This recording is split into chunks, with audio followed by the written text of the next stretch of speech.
I want to do a video about my appraisal of the so-called European Spring.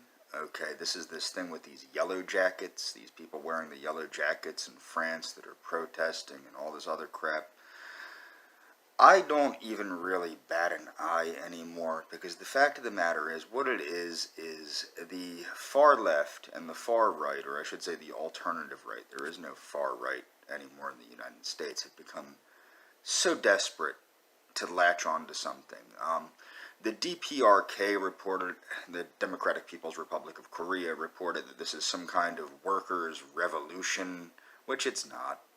The the alt-right and other people are the ones that grasp onto this conspiracy crap with the Illuminati and all this happy horse crap.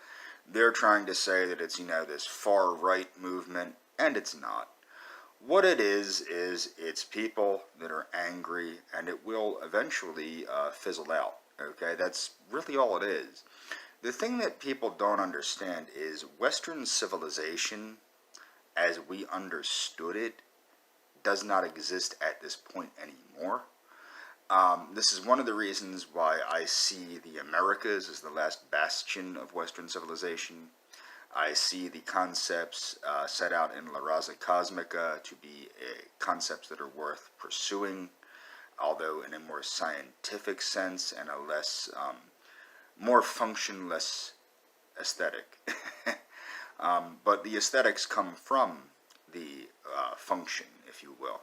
My point is, the best way for third positionists now to save Western civilization is to save themselves on an individual basis.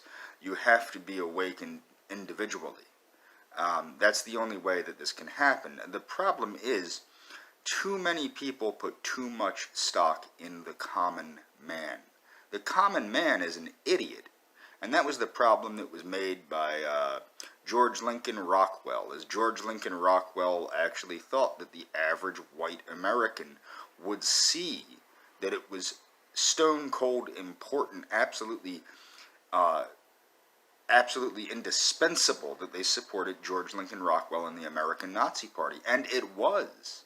But the fact of the matter was, the average white American, because they were greedy or cowardly or stupid, primarily stupid, but greedy or cowardly, did not support his run for the presidency and did not support the American Nazi Party, okay?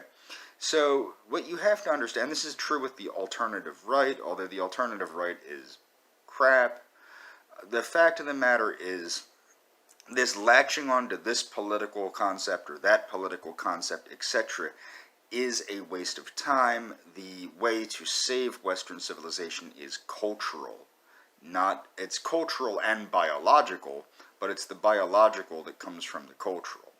My point being is this: if you think that politics is going to save Western civilization, you're dead wrong.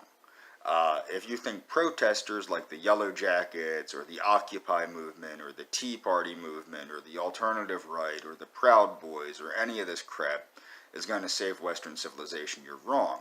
If you think it's a sign of the enlightenment of the common man, you're wrong. Because in order for the common man to be enlightened, first he must be intelligent enough and be able to receive this knowledge in an intelligent way to be enlightened in the first place. And the common man just isn't at that point.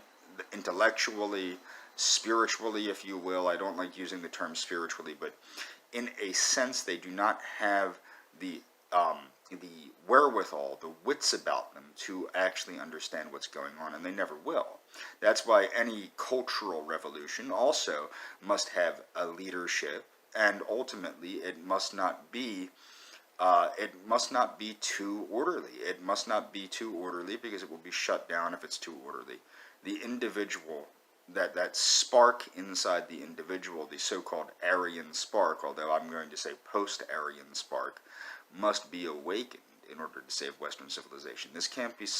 You can't save Western civilization with politics and protests. It has to be saved through the active understanding of the individual and of the culture as a whole through the individual.